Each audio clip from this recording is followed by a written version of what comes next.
Thank you for being here. We're going to forego at this time because we will have a regular board meeting right after this. So the Pledge of Allegiance and the moment of silence, we will forego to that meeting. So we're going to move right on. I apologize for us starting late, but we ran over a little bit, and then technical things we had to get in line for this to be presented this afternoon. So we appreciate you being here, and at this time, we would like to have our public input. And our first card is by Ms. Kim Cronin.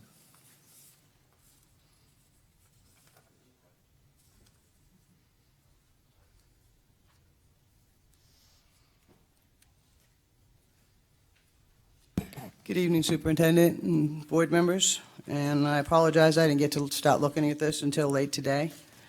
But I had some things, I've been trying to go over this budget and trying to find some money here and there. And I think there is money here and there. But a couple of things that I'm questioning right now is safety and security. I see that there's $315,000 for technology equipment for safety and security programs, and then for $125 for required renovations to school buildings. I'd like a little bit more detail on that. After the fiasco with the bus radios, I'd like to know exactly what we're doing with this. On the next one that I have a issue with is the athletic field maintenance. It's budgeted here for $508,999, and I thought that the contract was for $380. This does say pest control, but in the contract it talks about pest control also. Down in maintenance budget items, where they talk about rentals and rental equipment for various tasks of high reach for painting and pressure washing. I thought that was something we contracted out.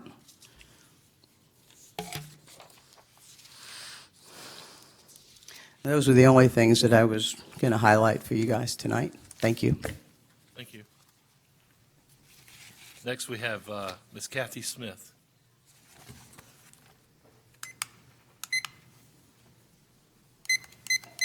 Good afternoon, everyone. I'll kind of reiterate Kim in the fact that I look through the budget like I did before, but I have total numbers versus just individual little things. But when I received the budget numbers a couple years ago, I brought them to your attention, and I'm going to, the numbers were later explained as necessary to the county office and what their budget needs to be. This year I received kind of the same, since teachers are hearing some of the same concerns. So it was stated at bargaining that the workshop now would explain some of the numbers that we brought forth. Hopefully, the county departments can justify their spending over $8.2 million. But when our teachers ask for money, they're always kind of said something like, there is no money. Lake County also has 109 county workers who make over $50,000, totaling $7.7 million without benefits. Almost half of that number is the new mental health positions, which I'm sure you will say comes from the millage, which I understand, and that is true.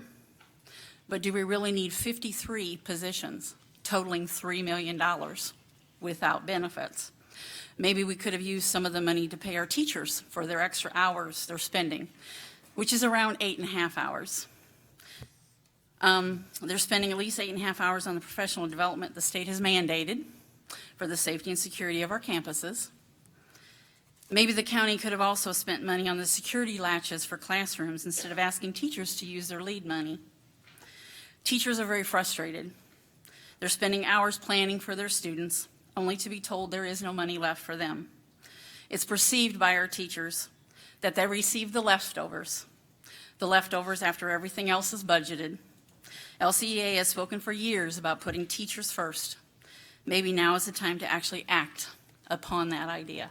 Thank you. Can I ask a question? Excuse me, do you mind? Come back. When you highlighted the mental health, that side of it that we're putting in the classrooms, that was based, I thought, on a united initiative that we would get ahead of the game in evaluating and treating kids at risk. Are we now saying that's not important? Oh, no, I'm not saying that, but 53 positions might be questionable. That's why I didn't say anything about, I just want to We've make sure never we're said still on the that. same page about safety and the mental health of our kids, right? Mm-hmm. Okay, thanks.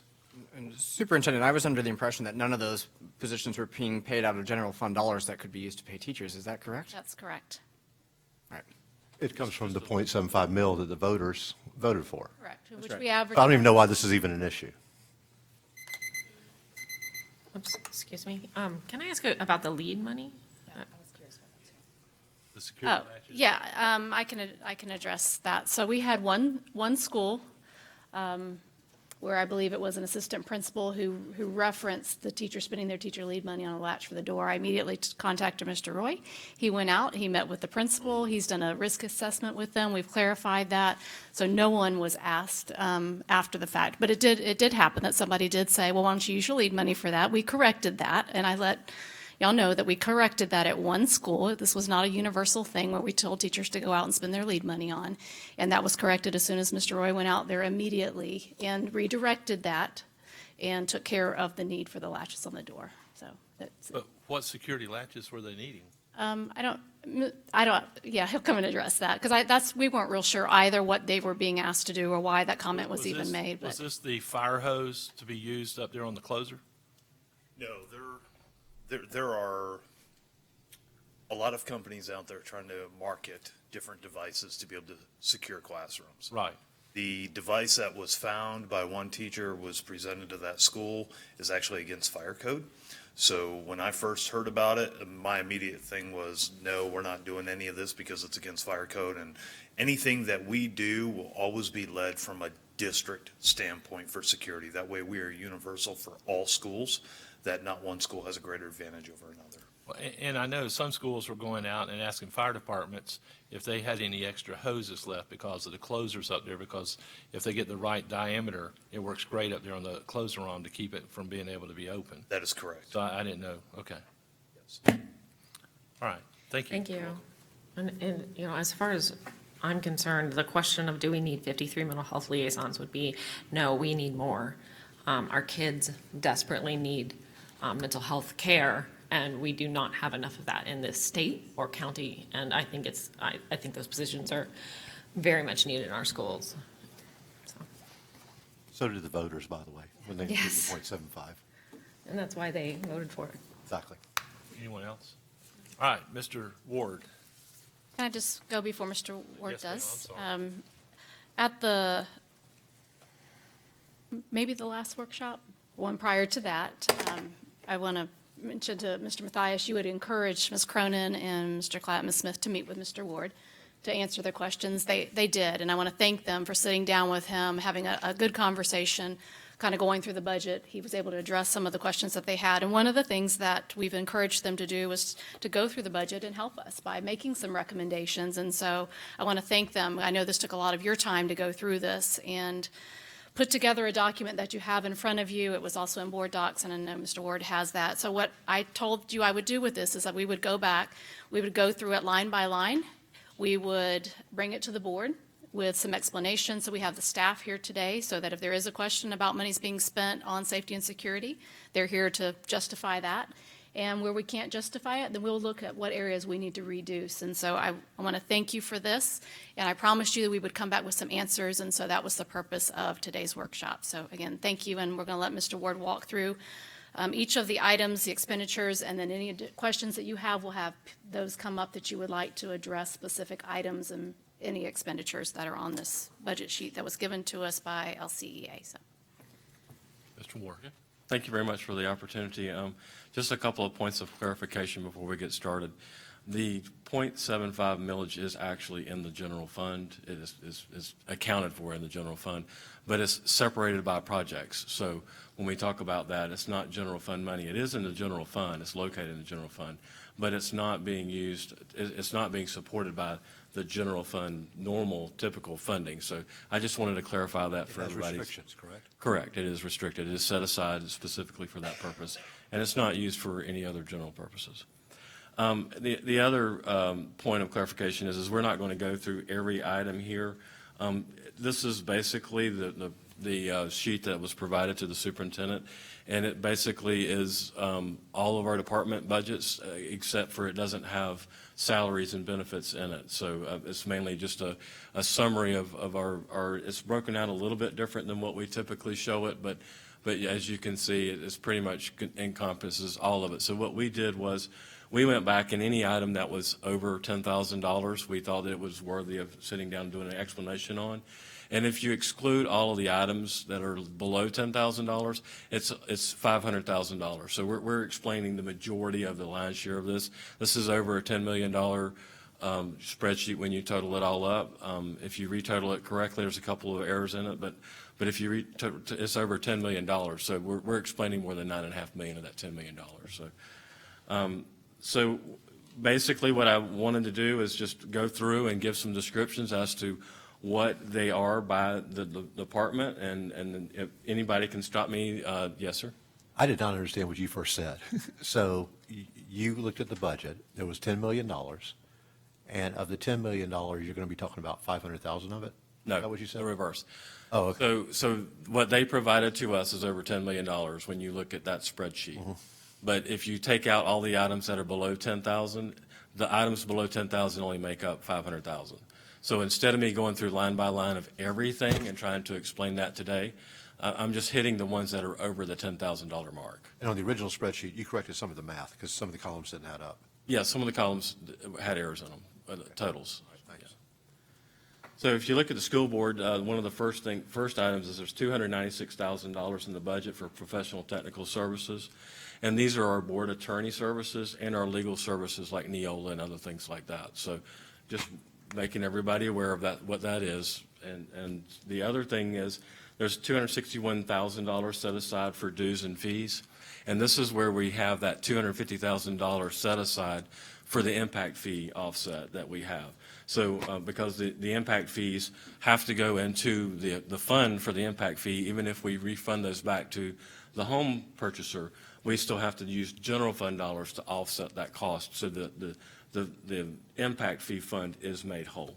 And that's part of the interlocal agreement that we have with the county that we would do that. Any questions about the school board? Okay.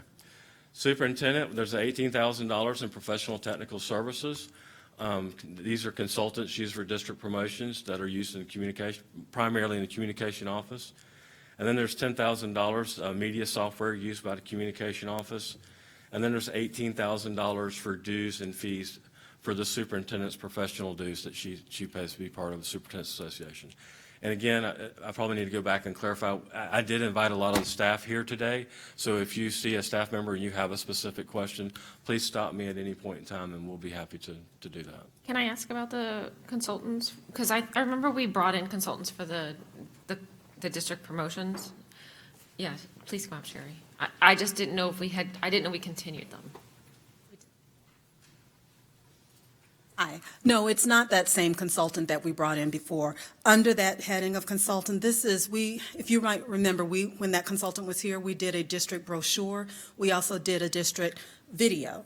And so much has happened since those two things were published that we really need to update them. I mean, we don't have anything in there about the construction academy, nothing about the teaching academy, and all kinds of things that have been done in the last 2 or 3 years. So really to hand them out now would not really give a clear picture of what our district is and what we're doing. So this is money where we would bring in consultant or, maybe publishing folks to help us update those two documents. Okay. Mm-hmm. Any other questions about superintendent? Thank you, Sherry. Ms. Owens. The regional directors have a $39,000 budget for travel. This is for the regional directors and their staff to be able to travel to the schools. These are regional directors. They are split up by region, but they still travel to the schools primarily on a daily basis. So a lot of travel goes on in that area. And that covers their staff too. That's not just the. That's not just the regional director at the 3 regions. It's their staff also.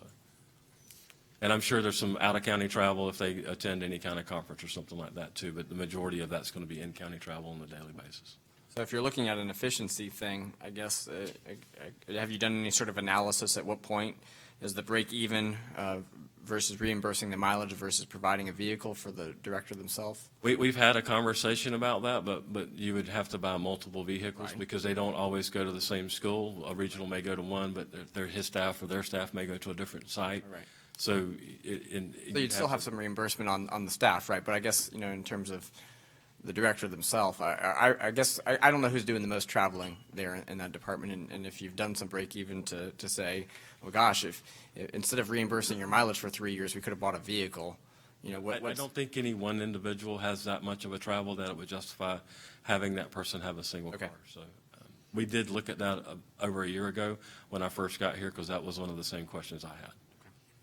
Based on this number, we're better off doing just what we're doing, I think. Okay, any questions about the regional directors? Okay. ESE Department, well, there's $888,000 in professional technical services. These are for the contracted services that are provided to students that we don't have the staff for. And then there's also $28,000 for the travel. And again, we have a lot of itinerant teachers that are assigned to more than one school, so when they travel between schools, they get charged the mileage. And then we have rental of $84,000. And this is software licenses, and there are two main curriculum softwares that are included in this, and these softwares are used in the schools. Is this the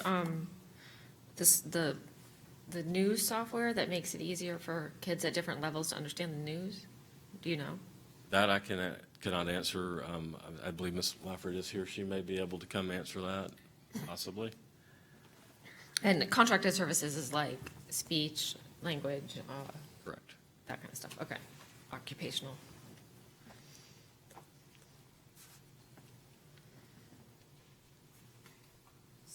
So I believe this particular item is related to our unique learning systems curriculum, which is the curriculum, it's supplemental materials for students who are educated on the access point standards.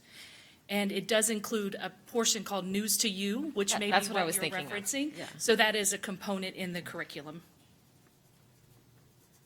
Thank you.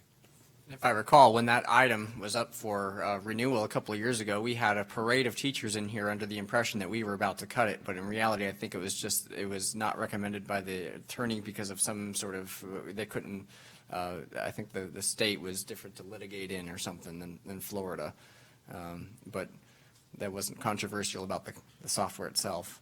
I'm not familiar with that particular occurrence, but it is a well-used curriculum, and our students benefit from having it. Right. Okay. Thank you. Now, there has been discussion about trying to find or get OTPT and speech therapists and have them be not contract, but we haven't been successful at that, right? Yes, and we've had some conversations about looking at that. Do we want to go back and hire in-house to do some of it? Do we want to continue to do contracting services? That is something that we will be looking at. Out of this 888,000 then, of that, how many individuals is that we're utilizing? I couldn't answer that question. I'd have to do the research. Oh, she can. Coming? Well, to go with what you're talking about, if we were looking at doing it in-house versus subbing it out, cost to do one versus the other, which is more 14? beneficial to us? Some of that cost is for our board-certified behavior analysts, and board-certified behavior analysts are very difficult to direct hire. Years ago, we did make some attempts to hire some behavior specialists, but because of their specialized certification, that was very challenging. So we do contract for those services, and that's part of it. With occupational therapists and physical therapists, right now, we only have one contracted occupational therapist.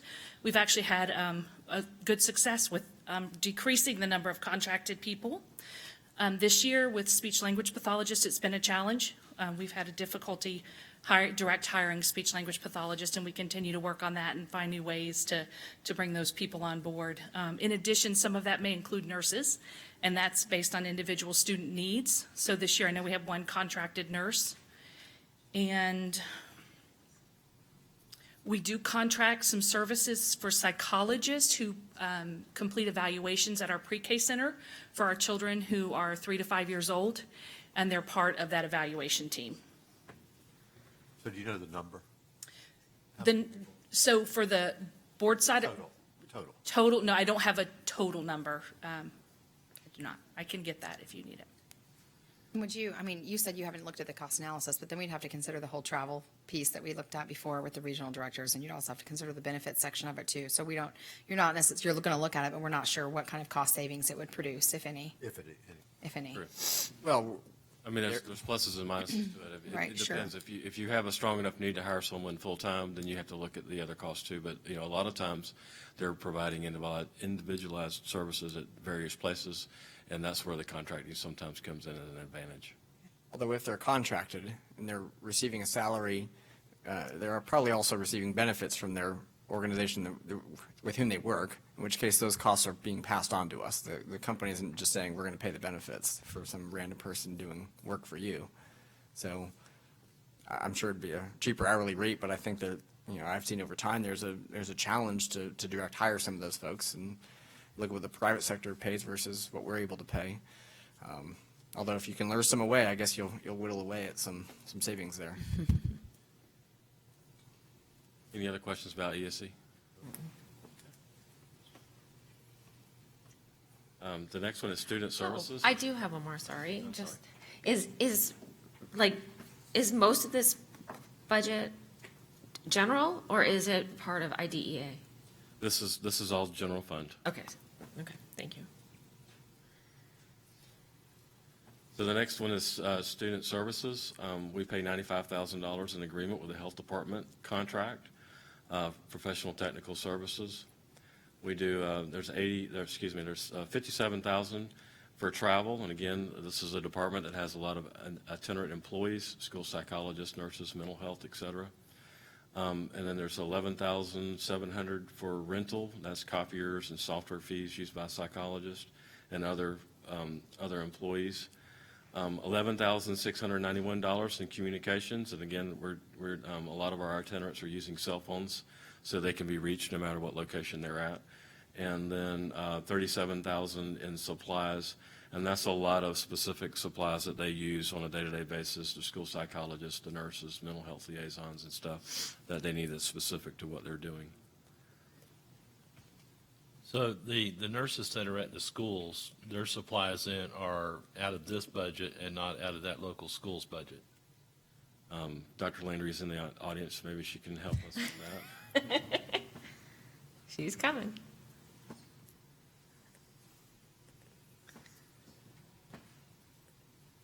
Kind of a combination. Good afternoon. But for the most part, they come out of the schools' budgets because our schools have always had clinics. And so they really have staffed their own clinics for all these years. So what, that 40,000, that 37,000, what supplies are we supplying? What is that? So those are supplies that we buy for them at the beginning of the year. We did a year's worth of CEUs for them. Can you tell me what that is? Sure. So nurses have to have a certain number of CEUs to maintain their licensure for each year. And so one of the things we did this year was pay for a year's worth of unlimited CEUs for all of them. What does CEU mean? Continuing education. Right. So it's a way for them to stay up to date on their professionalism. Right, on their Buy those? Yes, they have to buy them. And then at the end of buying them, they have to pay for their license renewal. So it's very expensive. And so that's one of the things we did because we know that our nurses are not paid well at all for nursing. They could leave us and go out in the private sector and probably. Double. Probably. These are our people. These are our people. Yes, yes, sir. So that was one of the supplies that I purchased this year was unlimited CEUs for all of them for a year. So that was the one major thing that came out of that this year. But then we do provide them with required books that they have to have in the clinics. There's a nice big first aid book that they have to have in the clinic. And any basic supplies, like if it's a new nurse that needs a stethoscope, we would purchase that. The schools take care of the replenishable supplies, so like the Band-Aids and all the things that we order from the warehouse, the schools take care of those. Does that make sense? Mm-hmm. And I would also like to add that the positions that were covered by the .75 millage that are under her department, anything that we could attribute to them, like their supplies, their CEUs, or any of their training or stuff, we also are charging that to the 0.75 millage too. So it's covering not just the employee, but it's covering some of the employee cost that goes along with that, the supplies, the materials. Protecting the general fund then. Yes. So, I mean, obviously, the obvious argument is we don't necessarily do that for teachers. We provide some MIP points, right? Right. You can't purchase those MIP points. You have to earn them. We provide a lot of that training for teachers. For nursing, we can't provide that training because we don't have Right. medical. So do you feel like this is a way that we can help keep our nurses? Absolutely. They were overjoyed that we could help them in this small way, yeah. And they pay for their license renewal. And do you know about how much that might be? 75 to 100 Okay, each. so similar to Yeah. a teacher. So that's not coming out of the 0.75 mil, or it is? Because it is. We So even though some of, this isn't, it's the general fund, some of it is 0.75 like we talked about, but that is one of the things. Okay. Her department is unique in that it does have some 0.75 millage in her department. She has mental health in there, but she also oversees all the nurses and everything. Do any of these listed on the screen, are any of these out of the 0.75? Yes, a portion of a part of that $37,000 is covered out of the millage. Okay. Thank you. Any other questions about student services? Okay. Safe Schools budget, and of course, this is an old title, so it gets confused sometimes. It's not the school safety, this is a different department. But this is the $30,000 they have for purchase services is an agreement with the sheriff for the court liaison. And it's our share of that. We share that cost of that court liaison for our students whenever they are in need of that service. And that's the cost of that, and that's in the Safe Schools budget. Oh, okay. Any questions about that? Okay. Choice Charter Community Ed, there's $16,000 for purchase services, and a lot of this is they cover the homeschool, so this is the postage and the printing they're required to send out a lot of information to those parents to get information back from them. So that is the majority of the use of that $16,800. And I remember when I visited Dr. Landry, this is statutory requirement, right? Like we don't have a choice but to provide information about homeschools. That is correct. That's required. Any questions about this budget? Okay, curriculum instruction, there's 16.8 for travel. This is travel for department employees to schools, departments, et cetera. Travel for employees to attend trainings, providing curriculum and provided by curriculum instruction. So sometimes they actually pay travel to come into the district to train, and a lot of it's when they go out to the schools. They have a $60,000 in rental. This is software, and this is the media center library software that they pay for out of their budget. And then $13,000 is personnel, and this is for subs. So when they bring a teacher in to do training, they will pay. They have budget to pay for some of the subs that cover those teachers when they come in. Any questions about curriculum instruction? That would be the training, some of the required training for the MIP points for teachers and through their training, so they cover the cost of the substitute for them to go get those MIP points. That makes sense. What about the software? The software? Yeah, like, That's the software that they use in the library centers to track all their books and stuff. Destiny? oh, I gotcha. Okay. The book checking people, right? Okay, any more questions on that one? None. The curriculum instruction and assessment, it also has some software. It's $18,000, and this is the ASAP software and other rentals. What's that? What's ASAP? As soon as possible. Well, yes, thank you. What else does it mean? I called their fiscal assistant, and they said, that's the ASAP software. I went, okay, so I wrote it down. So that's all I can tell you. Amy may be able to respond to that, maybe. In curriculum instruction assessment also falls leadership, and this is the software we use to provide the testing for candidates to get into our pool, and then also the curriculum we use for their continued training for principal certification. Okay. But what's the acronym ASAP actually for? have to get back to you on that. Or is that just something that your fiscal assistant told him? No, it comes, that's how you sign in, administrative something. Okay, I'll have to look it up. all right, well, thank you. Thank you. And it says in other rentals, so the bulk of that, the lion's share is at the Yeah, ASAP? the lion's share of that is that software, correct. Any other questions about curriculum instruction assessment budget? Seeing none. Accountability and assessment, there is $59,000 for online testing, which is a software license for rental. And then $10,000 for furniture and equipment, and this is to replace some computer hardware in their office. Is that a recurring type expense, or is that a one-time sort of thing? I believe it's a one-time sort of thing. Why does the online testing say rental? The state of Florida, their Red Book coding, which they tell us how to code certain transactions. A few years ago, they changed that. It used to be a 600 object code, and they moved it down to like a rental, because you don't necessarily, you buy the license, but you can't sell it. It's not really an asset. So they've changed their thinking or philosophy behind that, and so they call it a rental, because you just get to use it for a year, and then you're done. Oh, okay. So but this is online testing being all of our FSA, yes? No. No. And I think Melissa's here. She might be able to answer that better. Thank goodness they came today. Yeah, thank you all for coming. Good evening. The large majority of it is the Naglieri test that we give to our first grade teachers, our Okay. students. For the public, the Naglieri is the test that every child in first grade is given, and it is a rough IQ test that gives us an idea of who might be gifted. And then if they score very particularly high, does it also show low or just high? Yes, it's an ability test. Okay. So then we can, Every first we grade. screen the children, and then from there, they can go on to further testing. Yes, we chose to test our first graders in Lake County. And we don't share that information unless the parents request it, is that correct? It's available usually in their curriculum folders, but no, it's not something that we Right. send out like we do the FSA. But we've been doing that since I was little, forever.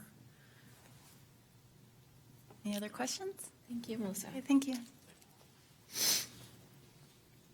Any other questions for accountability and assessment? I guess my question would be with the furniture and equipment replacement, is that part of the cycle? Because I know we have schools we've talked about that are in this cycle that get their new computers or their new equipment. And where does the district fall in that? Are they part of the cycle that we have a plan where we redo their devices every year? Or is that?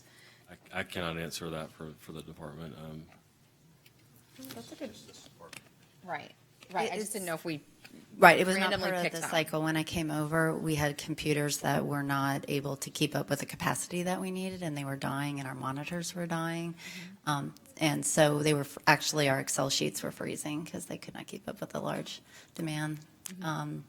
But it's a one-time. We should be good for a few years. I understand that. Maybe the question is from maybe Dr. Wheeler, because do you understand what I'm saying? Where I know this is just this department, but I'm sure that every department, just like the schools, that we have like a cyclic rotation of technology replacement.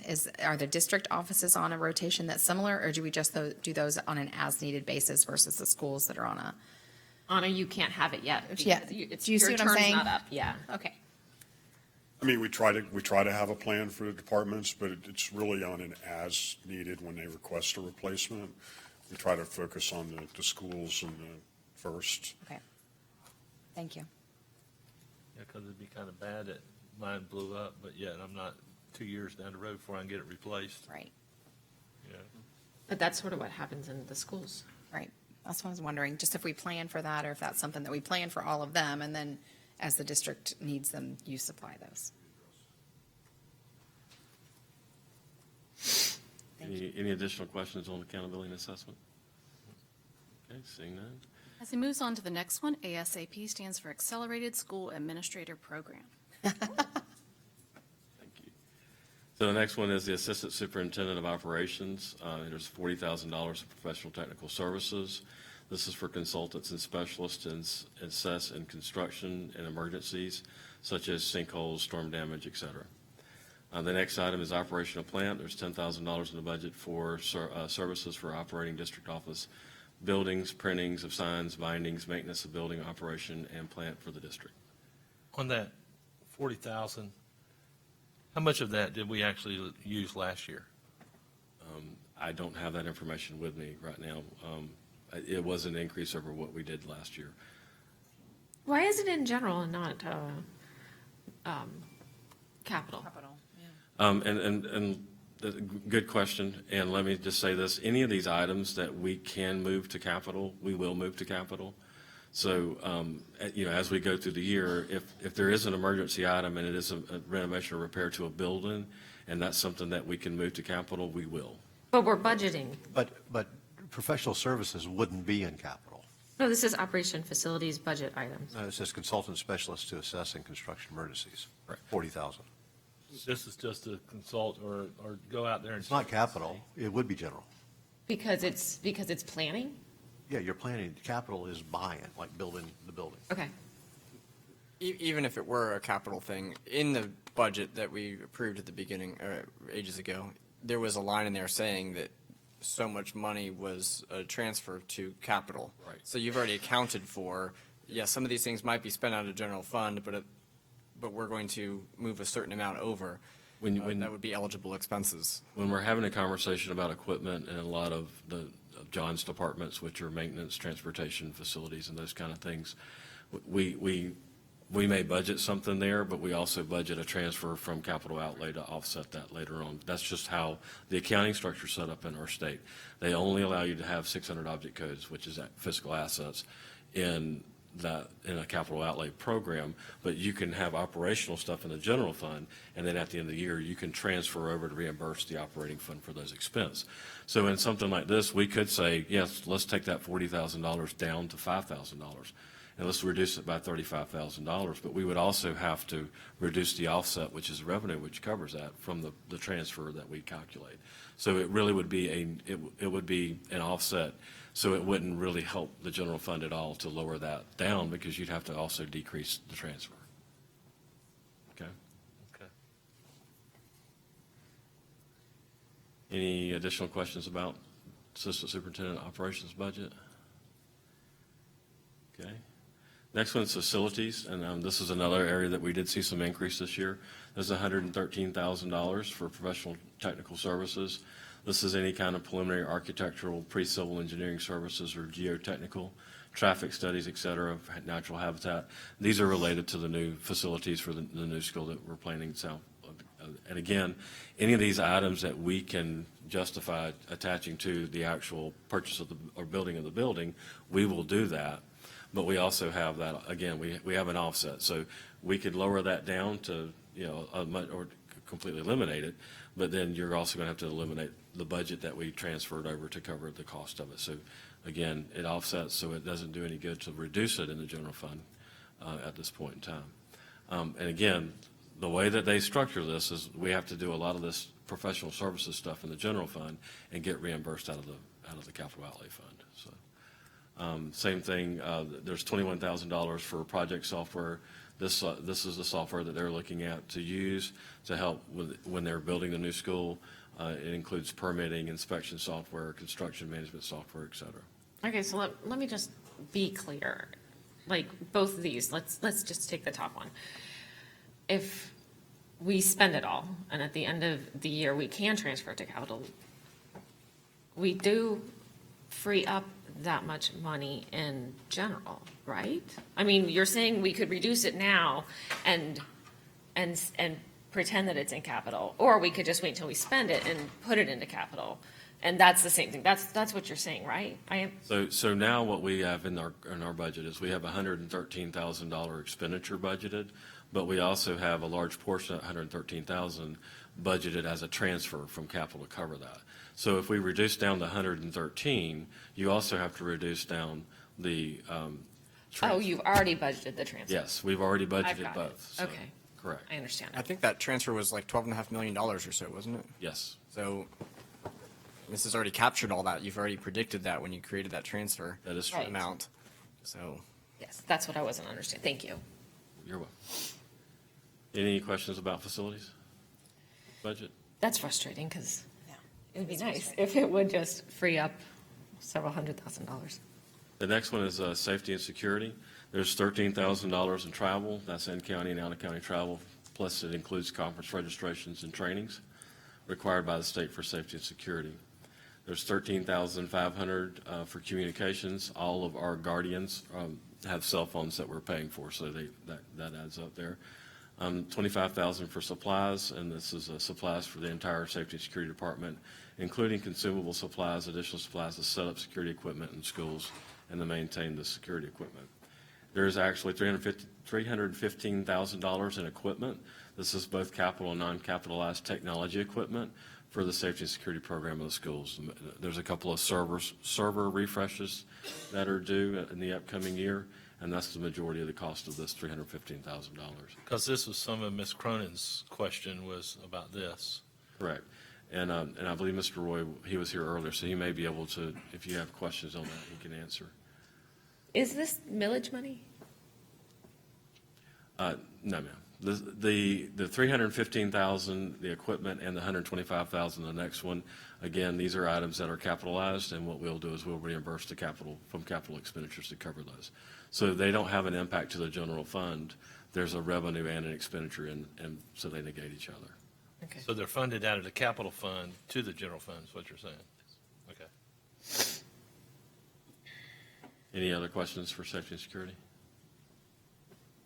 Okay, seeing none. Well, this doesn't have anything to do with the radios for the buses? Okay. The next one is the grounds. There's $25,000 in repair and maintenance in grounds. This is maintenance and repair on all of their white fleet vehicles for the department, which includes 20 grounds, 4 central warehouse, 3 property, and 7 logistics. It also is repair and maintenance for their other equipment, like their forklifts and their hand trucks and stuff that they use in the warehouse. There's $508,000 as maintenance of plant, and this is primarily the athletic field maintenance agreement that the district has, and then some pest control also. Okay, hold on. Yeah, this was Kim's question. Okay, well, I was going to try to go through the list and then go back, but we can stop, if we want to. Can we address that 508 versus what was said to be, I think it was I think she's right about that. 385? I cannot off the top of my head. I'll have to go look at the actual contract, but. I recall it being in the 3s as well. I remember it being in the 3s. Those 385 is what I remembered. That's Yeah, what I but the remember. contract for JSM was renewed again for 380. So the large number, that was 380,000 for that. And so the additional is for its herbicides, pesticides, et cetera, for what we have to do. There's some fields we had nematodes. We also, that's some sod that we do in-house. That's also treating approximately 38 miles of fence, et cetera. So it's encompassing, but the large part of that is for the athletic fields, for the high school athletic fields, excuse me. Okay, well, I can tell you what's misleading on it is because it says JSM beside it. So if it was broken down in, like you said, 380,000 for the athletic fields of maintaining that, and then the other for like what our in-house people do. Yes, sir. From grounds that they spray. But I thought also that JSM was supposed to spray the fence lines of the athletic fields. No, they just mean inside the track. We're doing the fence lines, and everything inside the track JSM does. But also I disagree with you on the nematodes. Those are an insect, and it's covered in their contract. So, okay, so we're spending 130 extra on the fields. So this is all maintenance of fields? No, that's all encompassing of our campuses to include, elementary school, middle school, and high school. So that's grounds. But within the grounds lies that major contract that is represented that JSM currently owns for the 380. So the pest control covers the middle school playing fields, so to speak. Yes, ma'am. Like Gray Middle would be an example of that. Used to be the former high school that, yes, ma'am, that we do treat that field. Because JSM doesn't do that one. No, ma'am. Oh, I They get only it. do the high schools. Right. So the extra 130 is like elementary and middle school It's grounds generally? That's right. It's the acreage that we're responsible for. And also, just to give you an example that just came up, we're redoing the cleaning at Mount Dora High School. So the ditch that goes around it, we all know about the drainage situation there that you're all aware of. We're having a contractor come in there and basically clean that out, which is something we have to do anywhere from at least once a year, and that's being done now as well. And that's also part of that big fund. Okay. The ditch you're talking about, is that at the football field? Yep. Yeah. Why aren't we using the sheriff's departments with the, No, they cleaned it. The sheriff's department used, and let's say individuals that are under the guidance of the sheriff's department and at your Trustee. taxpayers' expense, I guess we could say. But then what we go in and we have to excavate, because it obviously comes downhill, and then the ditch fills up with the proverbial muck, and we have to have equipment to remove that muck. okay. So we are literally in the weeds right now. We are in deep muck over there, yes.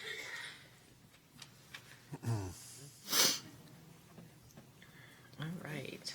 Moving on to The gasoline. next item is $46,000 for gasoline, and again, and this covers all of their white fleet, their mowing, their grounds, their maintenance equipment, freezer trucks, delivery trucks, et cetera. And that's the gasoline. There's $90,000 for supplies. This covers fencing, irrigation parts, office supplies, drinking water when there's a boil water alert, pest and weed control products, mulch, copier overages, sand for playground fall zones, welding, sandy clay per work order system, traffic parking markers. I think they've listed just about primarily everything they do. Yes. Signs for district, asphalt millings, concretes, custodial supplies, et cetera.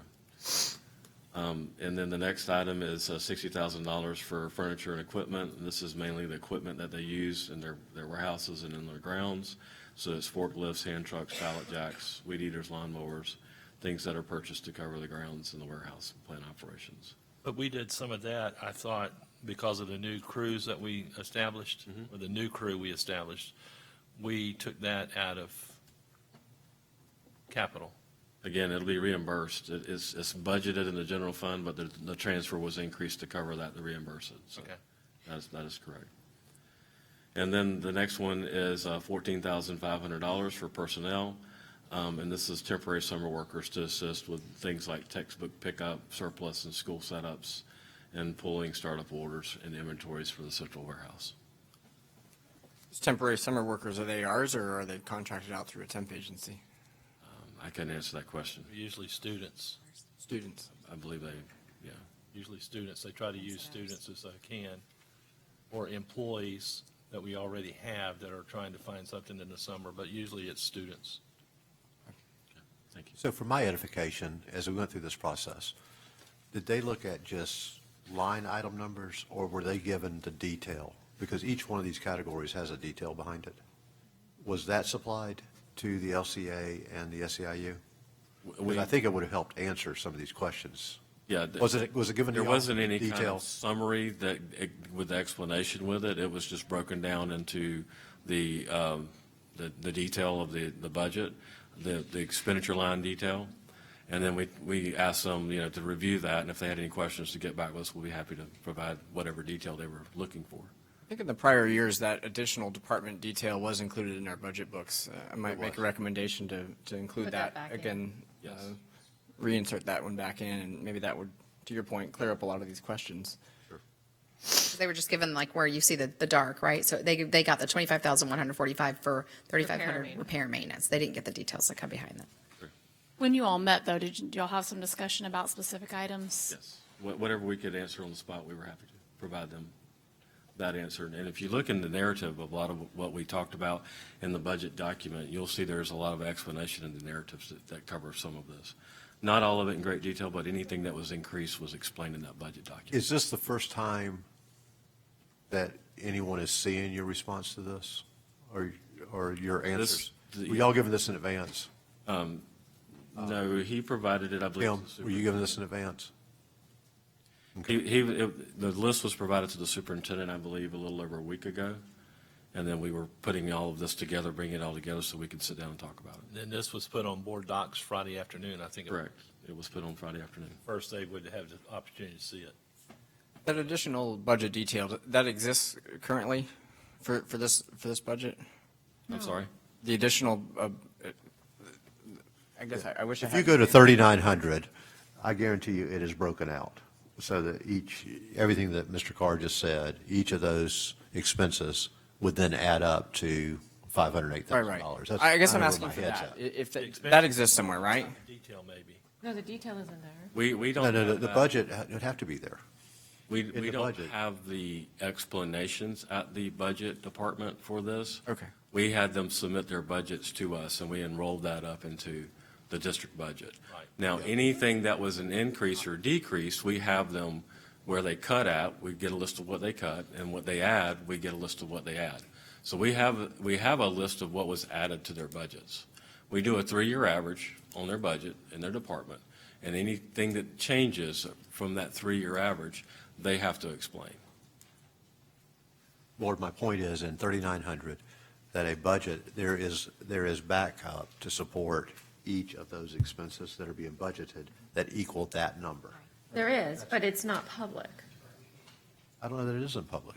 It used to be public. We used to get that. We as a board used to get that We public. would see how you get to this dollar figure. And now, right, what we received just said maintenance of plant, which is, I think, what they had received as well. And now we're getting the additional detail that says, oh, that's also athletic field maintenance and pest control. But the document that we used to receive would even give you the details of how much was Yeah. athletic field maintenance, how much was pest control. Is there a water cooler in there? It would tell us that too. And so. And so I think we're not there's getting that things detail that are- right now. Right, right. Since, But you in the budget office don't have that level of detail. Does the departments have that? So I wonder if that process has changed a little bit because you all used to have that and now you don't. And I will be the first to admit, yes, I have changed that process significantly. But the idea here is when I like to do the communication side of it a lot more, and I've done a lot more of that. So when you look at my budget document, it's more plain language, it's more easy to understand.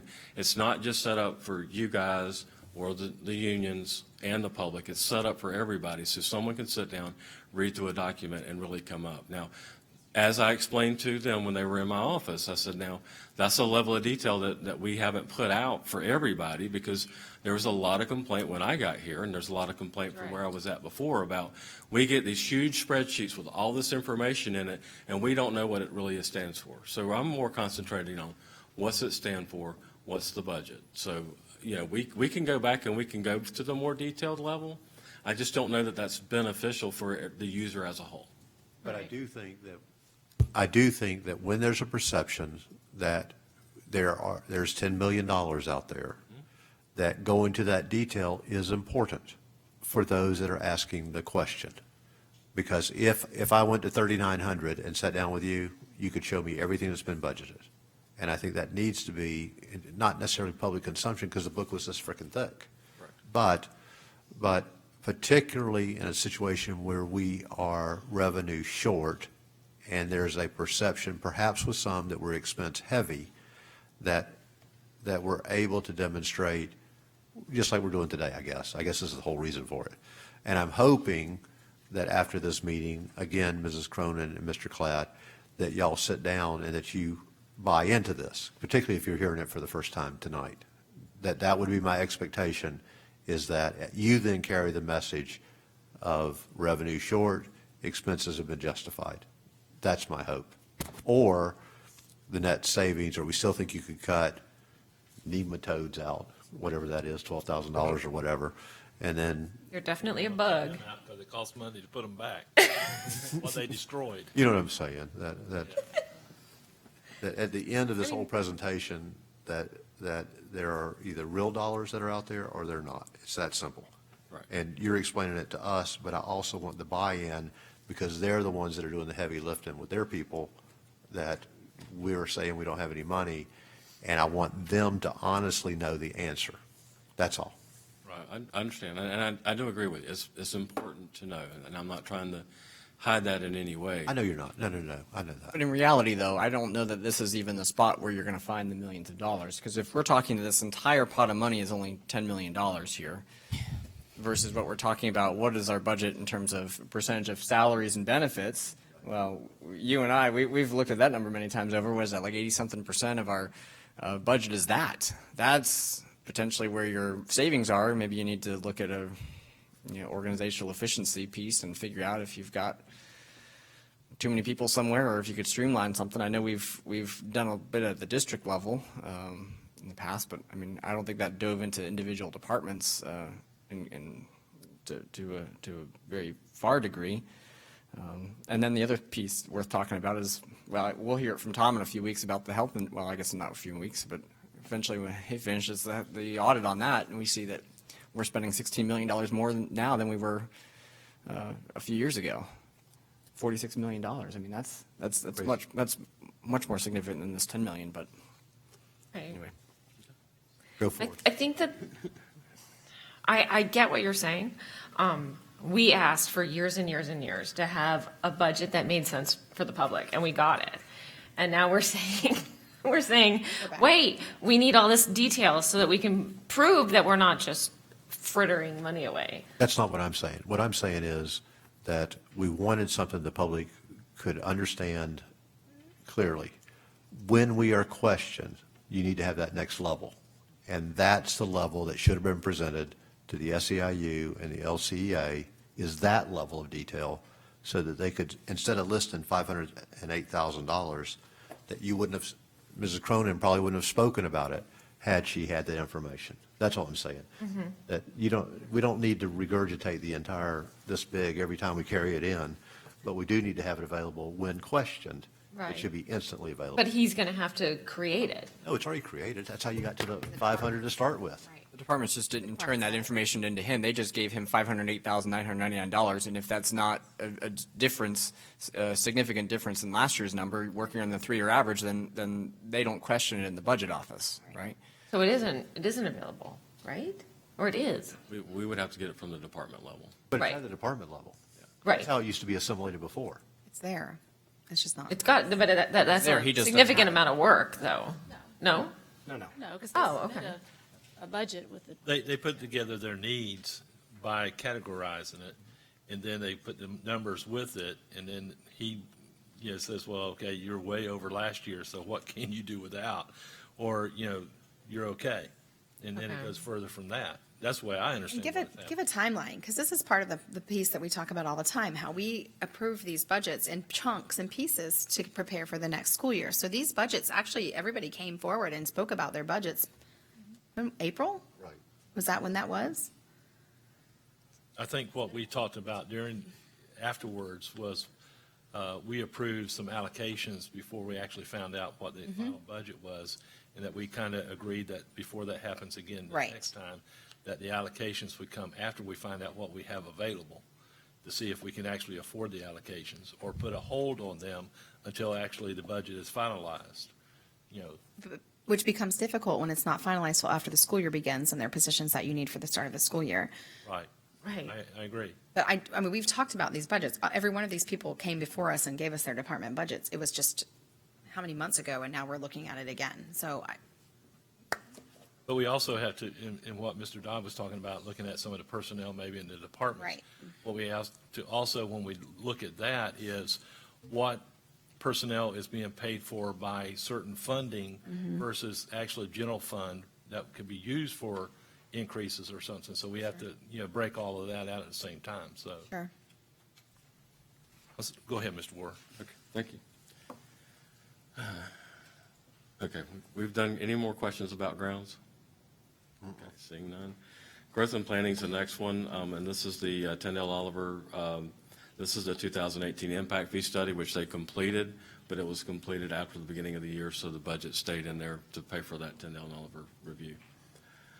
I'm And so sorry, there it was again, that is a one every, how many 3 years? years? 3 years. It's supposed to be once every 3 years, we're supposed to renew that. And that's statutory. No, ma'am. Okay. That study is done now, and we paid them $91,000, because that number does not ring a bell with me. I thought it was like 50-something. It's not just, again, it's I felt not like it was just the Tyndale Oliver, but it's majority of it's the Tyndale Oliver, yes. So there are other things that comprise that 91,000. Right. And that's where the That's additional just the department main- detail would be helpful. That's the main detail. Because, right now, I guess unless we had talked about that, when somebody picks up this document and says the school board spent $91,000 to Tyndall Oliver, and we didn't. Then Tyndall Oliver says, where's my other 40? Yeah, we didn't. Right. That's right. Yes, yeah, I could see that. Okay, anyway, move on. Yeah, she's not here. Okay. Next one is maintenance. There's $510,000 for maintenance and repair. This includes elevator repairs, vehicles, equipment repairs, fire alarm inspections, repairs and maintenance of all district buildings. So they budgeted $510,000 for The next item is rentals, is $111,000. This is rental equipment for various tasks, including high reach to paint, pressure wash buildings. District lifts are old and worn out, and when they go for repair, the district needs to rent. Okay. And That was I a need Mr. question. Carr to step forward on that one. Yeah. Because Ms. Cronin questioned that and about some of this, about the painting and the pressure washing, that we don't do that anymore. No, we do. We do that it's a combination. It depends. It depends on how large. It depends on the need. But we try to do it in-house. Like, for example, what we couldn't do in-house was Leesburg High School. Obviously, because of the elevation of that building, we did not have the equipment nor the staff nor the appropriate equipment to power wash the exterior of that, so that was subbed out. Another example, we just recently did the district office, and we did that exclusively all in-house. That was pressure washing? Yes, sir. Then also, I would take that some of this is probably when we're having to replace lighting. Yes, sir. At the ball fields, that we're Yes, sir. having to rent out equipment at that Yes, sir. time. That is correct. It depends on, as you are very well aware from your background, the height. We've got some poles that we cannot reach, and we rely on the city, or in some cases, we have an external contract with an individual that has a crane-type lift to get to that elevation. But some of the high lifts and things, we still have those, but some I know were aged. They're aged, and in that comment, yeah, we're looking at through our capitalized white fleet purchase, we are looking at replacing some of the equipment that we have, because some of the equipment that's actually mentioned there on our high lift is, it is dated, it is worn, and it has exceeded its life. And the frustrating part, where I know where that came from, is that we've taken it for repair, and while it's in repair, we rent equipment, and then when we get it, literally 6 weeks later, it's failed again or less. So that's why I'll be coming to Scott for some capital purchases for that within our white We don't fleet have no budget. money. Well, I've got to change the bulb, so we got to get the lumens. Well, something I didn't see in this is like certification, because we certify these individuals to go up in these high lifts and use the forklifts and things of that nature there, and I'm sure it costs us something to do that. For that, we do in-house training for that. Actually, Steve Putnam does a lot of that, and on the ground side, and then likewise on the risk management, I believe Rob Hoyer has taken over Randy's wells with regard to safety equipment and reach and that kind of stuff when you're in your quote-unquote bucket, the safety equipment that is required. Yes, sir. Okay, all right. That's all I got on that. The next item is $20,000 for the cell phone for the maintenance north and south. $77,000 for other purchase services for work performed by vendors. Some work has to be done by others due to safety of our staff and equipment that is needed. Next item is $163,000 for gas, and this is gas for the maintenance vehicles that they consume as they go around the district. $180,000 for supplies. This includes AC filters, belts, fuses, fire hydrants, fire alarm installs, water licenses, consumable items for truck stock, for repairs at schools and district offices. The next item is $24,000 for parts, and this is for the vehicles to repair the maintenance worker vans. And then finally, the $60,900 for furniture and equipment. This is replace tools and equipment for the maintenance workers as they carry out their functions in the district. Any questions about the maintenance budget? The next one is transportation.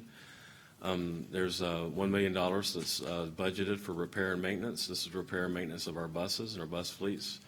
It includes the equipment that repairs them, the fuel tanks, the radios, the DVR, fuel systems, et cetera. And a large portion of that, I assume, I just listened to, we just had a transportation audit in the audit committee. I assume a large portion of that is the purchasing of the buses, correct?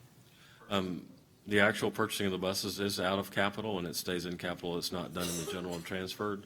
It's one of the items that we could buy directly out of capital. So when we buy buses, we buy them out of our local capital outlay funding. Okay, so this is just our repair. Oh, okay, I understand.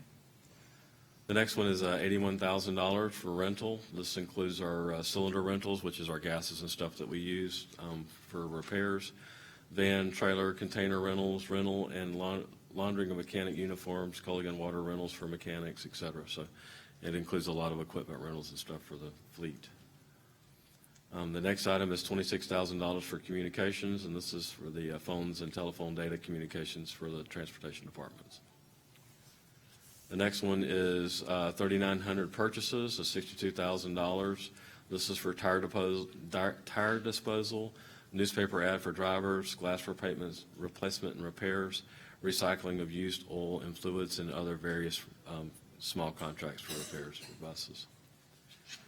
The next item is $2.2 million for gas and diesel. This is the fuel that's used for buses and vehicles for the transportation department. We did look at that because it was an increase this last year. The increase that we feel like it was a reasonable increase because we've added some for the 0.75 millage, which we're going to be reimbursing out of the 0.75 millage. So the new bus lines that'll run to the alternative school will be covered. Plus, we also allowed some variation in the cost of fuel in case if it does go up, we'll have some coverage there. $142,000 for supplies. This is shop supplies, auto parts, automotive paints and supplies, oil, grease, fluids, bus parts, and any office supplies. And then $595,000 is bus parts, the inventory of parts and non-inventory parts for hoses and assemblies and bus parts, et cetera. So the first one is mainly just a general shop supplies, but the second one is specific parts for the buses. And then $180,000 is budgeted for tires for the buses and the white fleet. And then $14,000 is the furniture and equipment, and this is for things like fax machines, file cabinets, paper cutters, shredders, tire machines, et cetera, used in the shops and transportation department. Can I go back to that 1 million, Mr. Carr? Because it's pretty, I always sort of, I think a lot of people's eyes will catch even numbers. So Sure. Why did you come up with $1 million? Well, actually, that was Scott Fender working with Scott Ward. That's basically the number of the repair on the average, and came out that it rounded to $1 million. So how, were you? I mean, is this an exact number? No, I'm sure it's not an exact number. It's not an exact number. But, how far off were you last year? Do you know? Well, it depends. It's not that I question I'm off. I'm not quite sure there, but basically it's the actual money that's set aside for maintenance and repairs. So, for example, if I need multiple transmissions, or, I could, whatever, X, then that's the set aside. I guess my question is compared to last year. Right. Scott would be better to serve. Compared to last year, this $1 million figure is very close to the actual expense. Okay, that was really my question. Thank you, ma'am. I'm sorry. Okay. Any other questions about transportation? The next item is Assistant Superintendent of Human Resources. There's $10,389 for professional technical, and this is legal fees that are related to employee issues. Any questions? The next is Human Resources. They have $71,000 for 3,600 rentals. And again, this is a software. This is the sub-tracking and other employee-related softwares that the Human Resource Department uses. Any questions? Next one is Employee Relations. There's $11,595 for professional technical. This is third-party administration fees for our 403B and 457 plans for the district for our employees. Any questions? The next one is finance. There's $108,000 for the Purvis Gray audit for the 18-19 financial audit year. There's $17,000 for rental financial analysis software.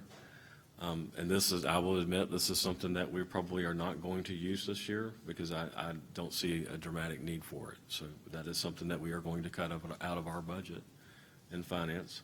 $27,000 is communications. We cover all of the printing for the entire district office in our finance department. So this covers not just the finance department's printing and copiers and rentals. This is covering the whole entire district office. And then $10,200 for purchase services. This is the paper shredding for the district office also. We just budget that and take care of it out of our department. And then $36,871 is dues and fees, and these are bank and finance fees related to the checks we issue and employee payments and stuff like that. Scott, the 10-2 on the shredding, that's just the district office. That's not like what is taken out in the grounds. My understanding is it's just a district office. Okay. Any questions on finance? The next one is risk management, $60,000 for indoor air quality as needed. And this runs about true if there's like 3 or 4 big cases of indoor air quality. If they're larger and we cannot handle it in-house, we have to hire people from the outside to come in and do that. And then we also have $20,000 set aside for the disposal of the indoor air quality stuff. So the things that we can handle ourselves, we still have to pay those fees when we go to dispose of it. So that's what the budget, $20,000 budget for. Any question about risk management budget? Okay, the next one is information technology. There's $15,000 in travel. This is mainly in-county, but it also covers out-of-county travel for school support and other trainings. $20,000 for repair and maintenance, and this is repair and maintenance on vehicles, computers, and networks, et cetera. $56,000 for rental, and this is software maintenance agreements for the servers. $624,000 communications for the internet service provided to the district. $13,000 for gas. This is fuel for repair techs, for the repair techs to drive to the schools, to service the schools. $58,000 in supplies. This is office supplies, custodial supplies, but this is also a lot of the computer supplies that are used by the techs as they go out and repair in the schools. And then $179,000 is furniture, fixtures, and equipment, and this is for the replacement of technology hardware. And I know Mr. Wheeler's in the audience if you had any questions specific on that. The only thing is maybe in the future, we could look at something other than at furniture/equipment, because a lot of people look at that as furniture only, True. you know. Just buying couches. And that is the classification that it is at the Department of Education in Red Book. It's furniture, fixture, equipment. I know. The detail was there, then they know it's not just. Right, if they go into detail. So are we suggesting that maybe we put the detail on a link, like available on a link? You know, not have it as part of the budget book. We cut out a lot of confusion, I think. We could do that. You know, we had a conversation with the union members. We sat down and we talked about a lot of these items. And then we had asked, the superintendent asked them, you know, if you had any more additional questions, please give it back. I was a little surprised that basically all of the department budgets came back almost in their entirety. So, but, you know, I'm happy to sit down and have conversations. That's what the purpose of today was, Right. to have a conversation both with you and the members of the audience as they are here, so that we can all be on the same page. Yeah, and I mean, I think this is a little bit more opening to understand more about how the things are done versus it just be numbers that they look at, and now they have an understanding what goes with it. It gives it a little bit more perspective. The one thing I think that we can say as a board is that we have not tried to withhold anything in our budget or anything of that nature there, that we've tried to be as much as open as possible, and I think you have as well. So, in the superintendent, I don't want to leave her out. But I think, you know, and that's the way we want to operate, is that we work for the public. So therefore, we've got to be as open as we can. So I appreciate this. Yeah. And that's the conclusion of my presentation. So if there's any additional questions, I know we're almost out of time, so. Well, I think maybe creating the link is a good idea, if we can pull that together. If it's not, I thought it was going to be a ton of work. We can request that each department do that. You know, I think that would be helpful. You know, because I don't want to I don't like setting up a situation that feels antagonistic, you know, like they actually did work and provided us with information. And, you know, it feels like, well. I think also, and Mr. Mathias referred to it, you know, I can remember when I first got on the board and when I sat on city council in Tavares, I used to get a notebook about this thick, and yeah, you go through every page on it, and I prefer it being something that I could go to my computer and I could pull up there to save money, because that's a lot of copying going on there, you know. Yeah, I think that the online access to it is fine. I'm trying to capture in my own mind that even I added across here, and so I've heard from teachers that aggregately $10 million was found. And that's not what I'm hearing. So I'm trying to process how this document, were you advocating cutting entire departments? I'm talking now to you, Mr. Klatt. Was the advocacy to cut these to zero? I need you. Please, come up. And this is working together, by the way, so I don't want this to be perceived as anything more than what it is, which is trying to everybody get on the same page. No, I don't know. The 10 million, we've never advertised that number. It's been said, though, somewhere, because it was told to me. Okay, I mean, it was maybe mentioned, but we've never advertised it. Right. Because I added up, and it was only 7.4 if we eliminated everything that we've just justified. And if you remember back in February, before we even started budgeting, I anticipated and said that before you put numbers to pages, that you really will have to look at what we're doing, what is our paradigm, and make any adjustments as needed as you go forth, that the legislature is not going to be the answer to budgetary issues. Amen. So as even the discussion here that you had was, well, we approved this and then the timeline and this and that. And those were all problems. And and I justifiably, I agree with you.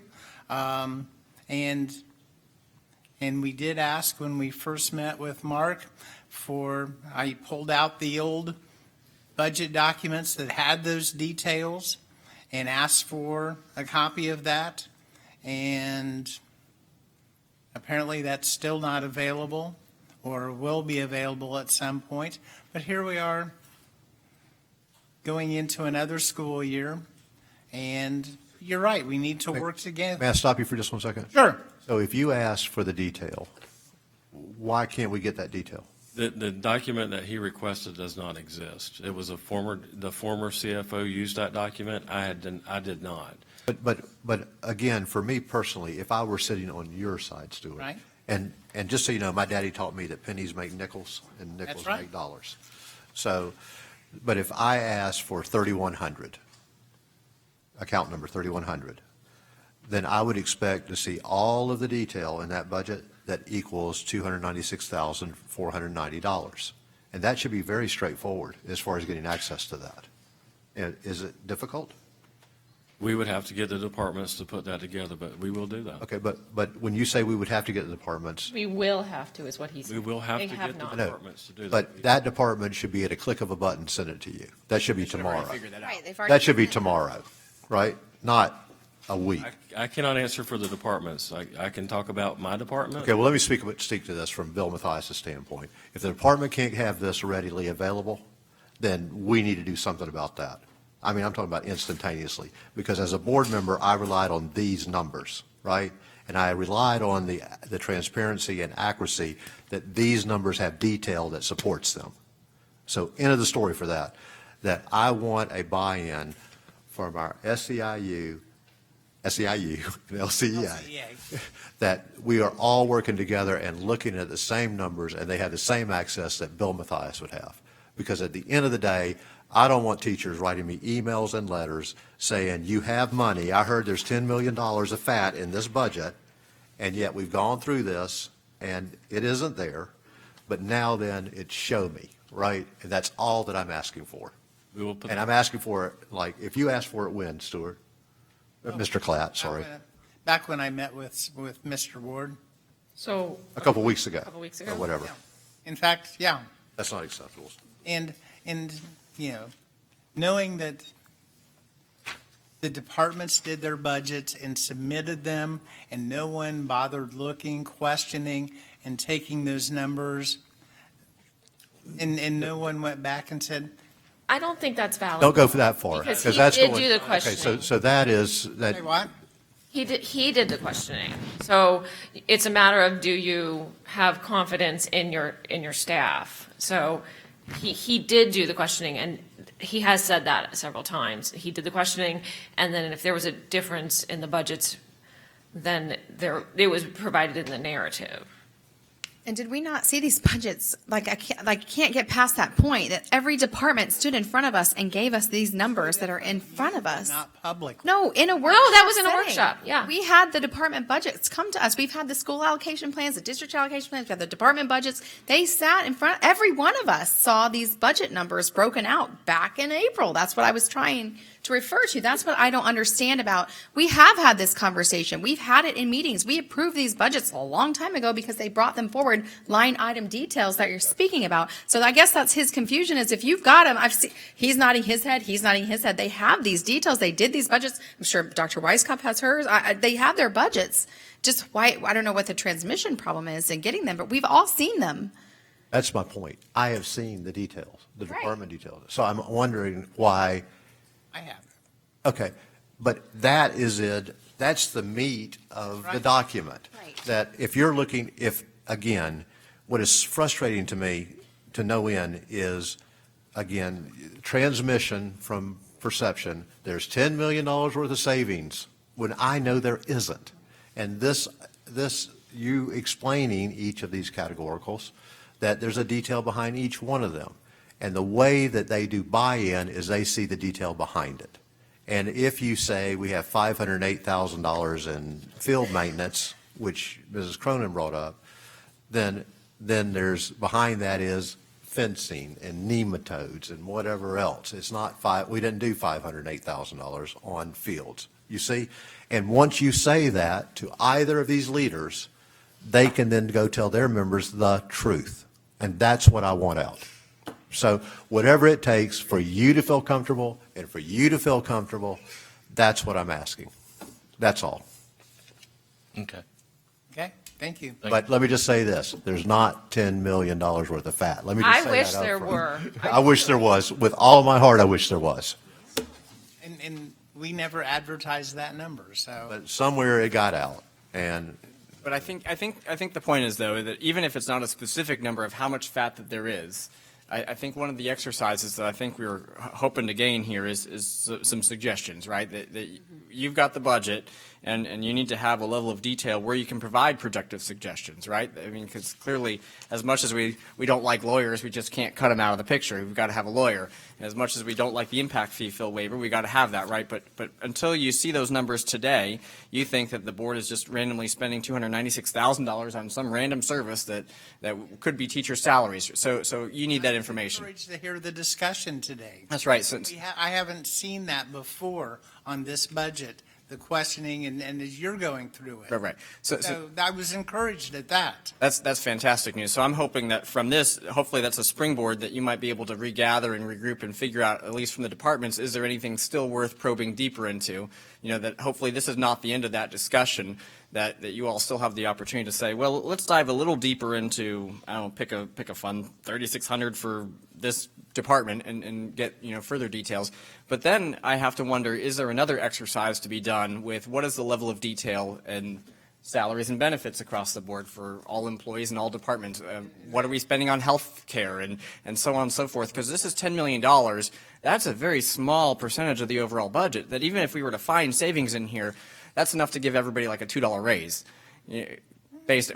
Hopefully there's more, but based on what we've heard today, I'm not sure what to cut out from this. And I think, trust me, I'm pretty conservative when it comes to let's not spend or waste money on this or that. I can't figure out what you cut from this. well, and the other conversation is we're going to look at reoccurring dollars. That's right. That at what level, because in the last alignment that got the teacher raises 2 years ago, it was district cuts of $7.2 million. Well, actually, that raise And- ended up being a little over $4 million, and part of that was the LIFT program that we reallocated, and that was about $3 million. Okay, so Wait, what is the point you're making? what's the point? You got a raise. Not a total $7 million. No. I said the superintendent cut overhead and did realignments when she got here, is what I said. Oh, yeah. That got you the raise ultimately. That was the year But you before, didn't. That's what, okay. Time flies when we're having fun. Yeah, but, so then the real dollars are in benefits and the real dollars are in salary that are reoccurring. And what level do we cut those if we're really looking for big dollars? Because that's where they are. When 85%, I think, are in the classroom already, that means that's where the cut comes if you want big dollars. If we're arguing over maintaining a football field, then those are peanut dollars, to Mr. Dodd's point. So I don't know if we have that conversation or where that conversation happens, but that's where it's going to have to happen. But let me just tell you this, that if we start talking about, again, getting us sideways, that safety and security of mental health, that this board went out on a big limb for the 0.75, and that we cannot have enough guidance counselors and security and dealing with those issues, the mental health. So I'm hoping that doesn't become a talking point for your sake, that those dollars can be, I saw an email about it, so. Well, I had some questions about the Yeah, implementation. I saw an email about it, Mr. Klatt, and I just hope that we don't go there, because I will put safety and security and mental health above all other issues. I'm just telling you. Okay. All right. That's all of this presentation, so we will officially adjourn for this meeting. Do you need 5 minutes before we start the next meeting? Yes. Okay, we will start the next meeting at 6:15, which will be the regular board meeting.